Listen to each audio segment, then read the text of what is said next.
There is a moment that happens when the noise finally stops. The door closes, the conversation ends, the screen goes dark.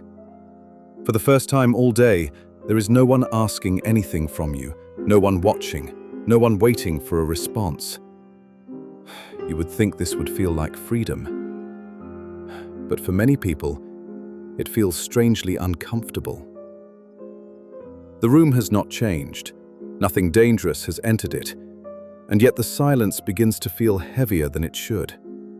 The mind searches for something to fill it, a message, a video, a familiar voice, even a pointless distraction.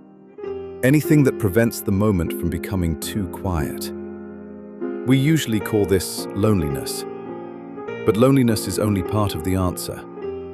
Because sometimes we fear being alone even when we know we are loved.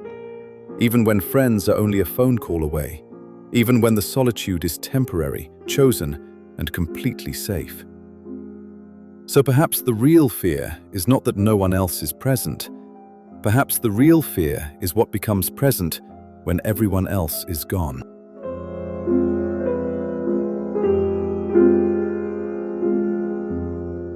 Long before solitude became a lifestyle, it was a warning. For early human beings, survival depended on belonging to a group. A person alone could not easily defend themselves, care for an injury, gather enough food, protect a child, or remain alert through the night. The tribe was not simply a source of companionship.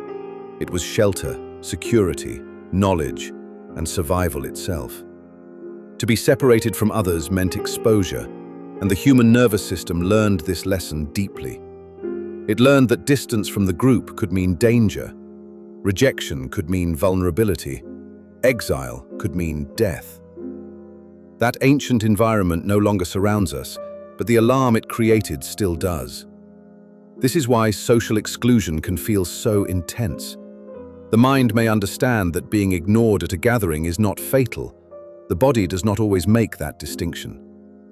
A delayed reply, a cancelled invitation, or a room in which no one acknowledges you can awaken a response far older than the situation itself.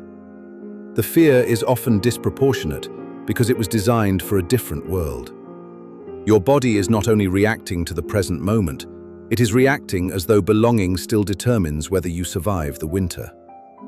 This helps explain why loneliness can feel physical. It tightens the chest, interrupts sleep, changes appetite, and creates a restless sense that something is wrong, even when nothing obvious has happened. The signal is doing what it evolved to do, pushing you back toward other people. But biology alone cannot explain everything. It cannot explain why someone surrounded by friends may still feel completely alone. It cannot explain why another person can spend days in solitude and feel restored rather than threatened. To understand that difference, we have to look beyond the absence of people and ask what their presence gives us. Much of what we know about ourselves comes from other people.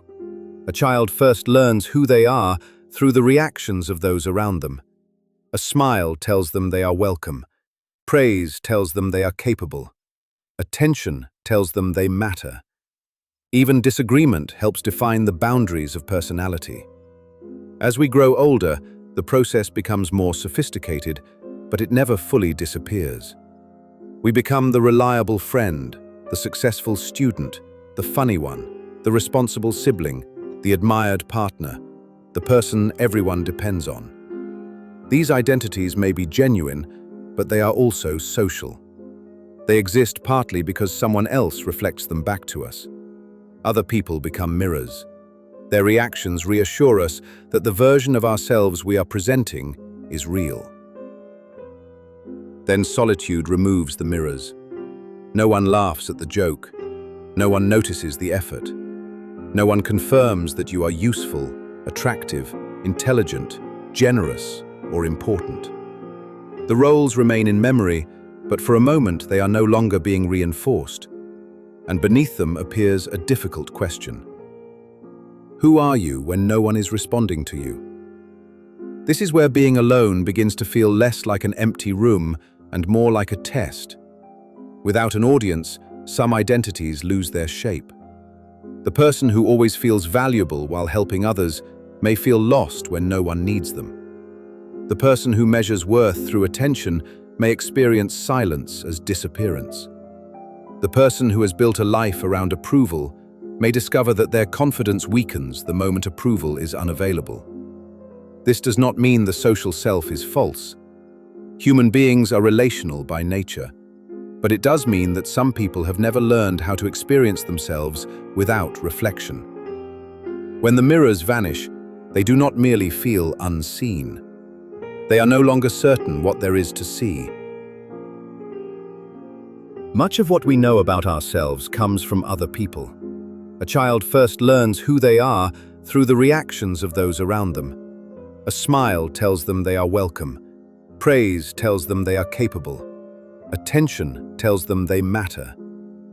Even disagreement helps define the boundaries of personality.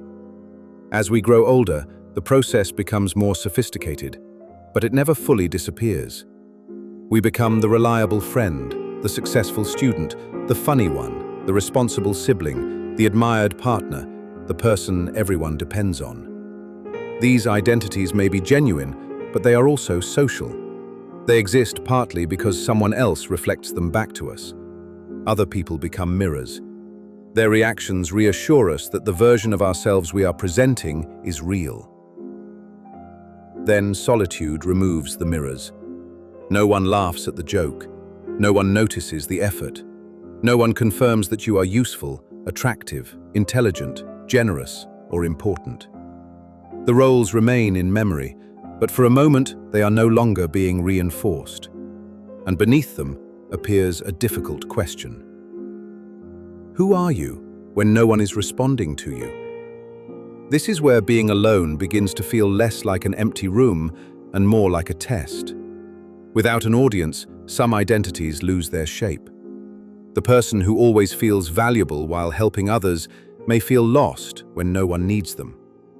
The person who measures worth through attention may experience silence as disappearance. The person who has built a life around approval may discover that their confidence weakens the moment approval is unavailable. This does not mean the social self is false. Human beings are relational by nature. But it does mean that some people have never learned how to experience themselves without reflection. When the mirrors vanish, they do not merely feel unseen. They are no longer certain what there is to see. Solitude does more than expose thoughts. It exposes freedom.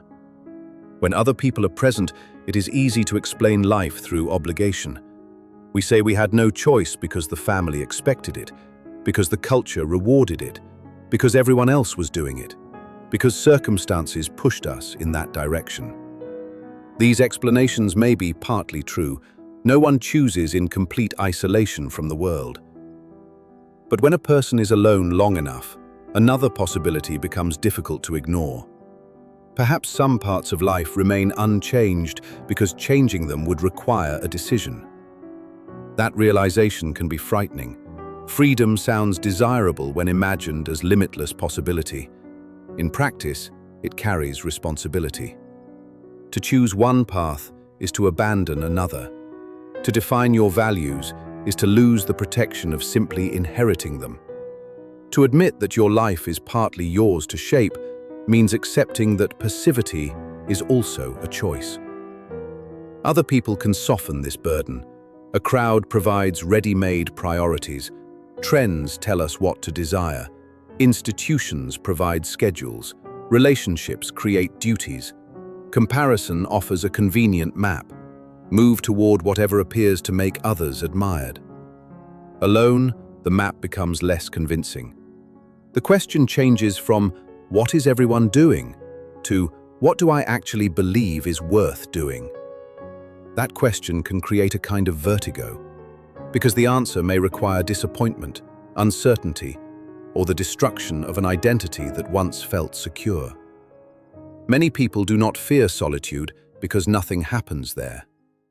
They fear it because something may have to happen afterward. A truth recognized in silence may demand action in the world. At the center of loneliness is often a fear more painful than physical isolation. The fear that our existence does not leave a mark. Human beings do not only want company, we want evidence that we matter within the minds of others. We want to be remembered when we leave the room, missed when we are absent, considered when decisions are made. To be loved is partly to occupy space in another person's inner world. This is why being forgotten can hurt more than being alone. A person may tolerate physical distance if they still feel emotionally held. Someone living far from family can feel connected through the certainty that they are remembered.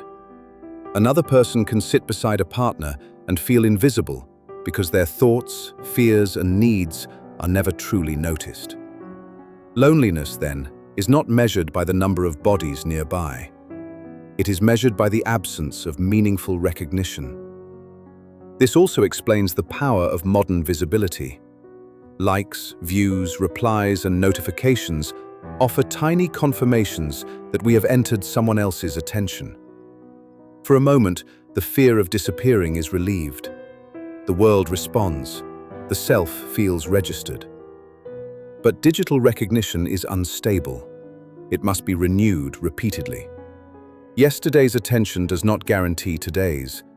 The result is a cycle in which visibility briefly comforts us, while making invisibility increasingly difficult to tolerate. The more worth becomes connected to being seen, the more solitude feels like erasure. A quiet day becomes evidence that no one is thinking about us. A lack of messages begins to feel like a verdict. We confuse temporary silence with permanent insignificance. Yet there is a difference between not being observed and not existing.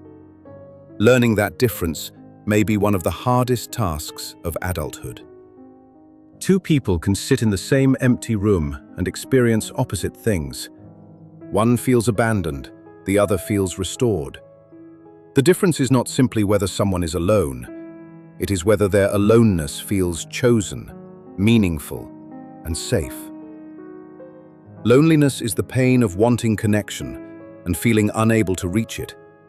Solitude is the decision to step away from noise without believing you have been rejected by the world. But many people never learn to separate the two. A quiet evening becomes evidence that they are unwanted. An unanswered message begins to feel like a judgment. The absence of attention is mistaken for the absence of worth. This is why solitude can feel threatening before it becomes peaceful. The mind has spent years depending on other people for reassurance, distraction, and identity. When those things briefly disappear, silence feels less like rest and more like withdrawal. Yet, discomfort does not always mean something is wrong. Sometimes it means you are encountering a part of yourself that has rarely been allowed to speak. So perhaps we do not fear being alone simply because no one else is there. We fear the ancient alarm that isolation awakens. We fear losing the mirrors that tell us who we are. We fear the thoughts that return when distraction leaves. And we fear discovering that beneath our roles, routines, and performances, we may not know ourselves as well as we imagined. But solitude does not ask us to reject other people. It asks us to stop abandoning ourselves whenever other people are absent. The ability to be alone is not the ability to need no one. It is the ability to remain whole when no one is watching, applauding, replying, or reminding you that you matter. That kind of wholeness is built quietly.